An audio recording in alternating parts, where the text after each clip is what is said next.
Cajuns take on the upstart and barely eligible Jacksonville State Gamecocks, who just transitioned up from the FCS. They pulled the JMU, right? They weren't supposed to be here. They have a great record. And I realize now, I'm putting all these graphics together and I forget that I have the Dano's stuff below. So like half the stuff I put up isn't even seen. Yeah, you did your best. And that's all, that's all that counts. I will say though, at Jacksonville State, hell of a job this year. Yeah. Right. It was not expected of them to do what they did, and going to a bowl game for the first time, having gone up. This early is, that's big work.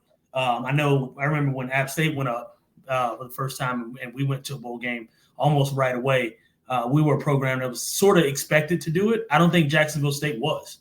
And hats off to them. I do think they're going to lose to Louisiana. That's for sure. I don't think, and quite frankly, I don't think it'll be close. I think they'll beat them by a couple touchdowns, maybe 14 points, at least 14. I'm predicting probably 17-21 in terms of points that they'll lose by. That said, though, I do, huge congrats to Jacksonville State for what they've done this year, for sure. Yeah. No, absolutely. It is. I was trying to look when you were saying that. It looks like the Cajuns are favored going into this one by half a point, right? Am I seeing that right? Yeah, half a point. Yep. Half a point. That's a rarity, right? A half a point. Yeah, I'm not going with that.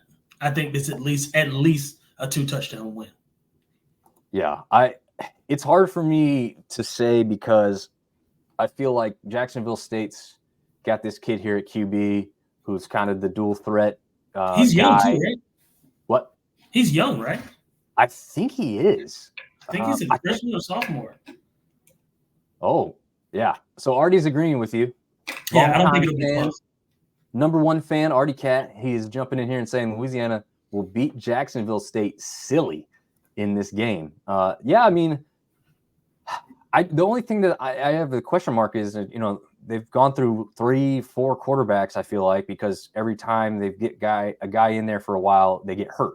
Right. Chandler Fields, who's pictured here in this graphic, is the starter, is the guy going into this one.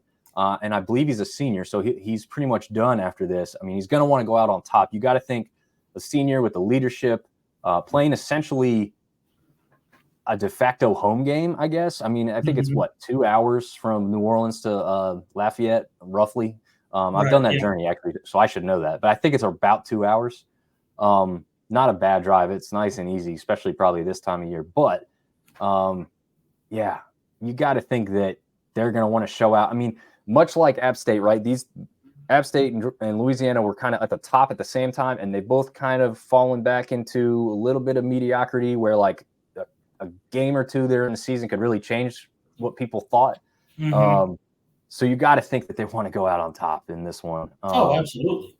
Yeah, I would have loved to have seen Zion Chris be able to go for this one. I think the quarterbacks would have been really kind of closer mirror images. I was going to say much mirrored skill sets. Yes, exactly. And so it's not a knock at all on Chandler Fields. He's been great, and when he's been coming back in, and he's faced a lot of adversity with, 1, injuries, and 2, seeing other guys get starts and some playing time in front of him, and he's just kept grinding to get back into the spot he's in now. So, A+ grade for him. He seems like a good guy. I always see stuff online about how good of a person he is too. So great. But, there's still that element of his game that he probably doesn't have. Zion Chris that we saw earlier in the season could be pretty electric.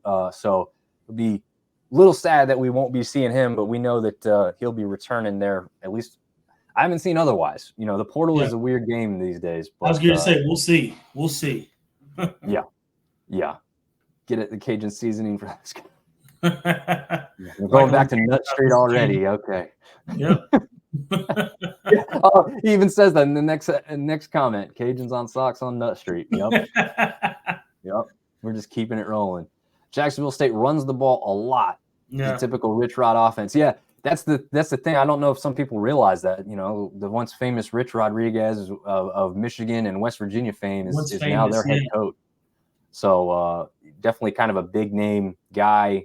I think he even spent. I think it was Rich Rod who was at ULM for a year with Terry Bowden, who's no longer there now, but I think he was on the staff there at ULM as he was trying to get back on track. I think it was him. He fell hard, didn't he? I mean, Yes. I mean, he fell from grace almost instantaneously. Like there wasn't even like he didn't even go to a part like Illinois type.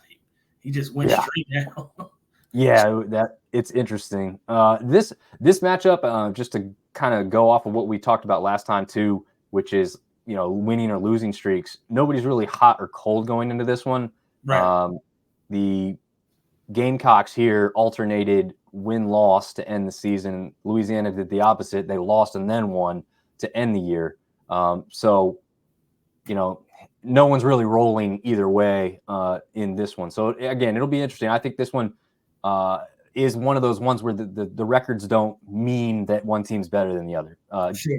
That first one, maybe so. We'll see.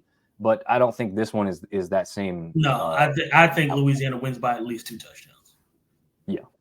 Yeah, I think they certainly could. I expect them to play pretty well. I mean, year before Marshall came into the conference, they played them in the New Orleans Bowl, and they won that one down there, even though Marshall came in with the better record going into that game. So it'll be interesting to see if they can, grab the fan base and make this one pretty exciting for them to go out on top with.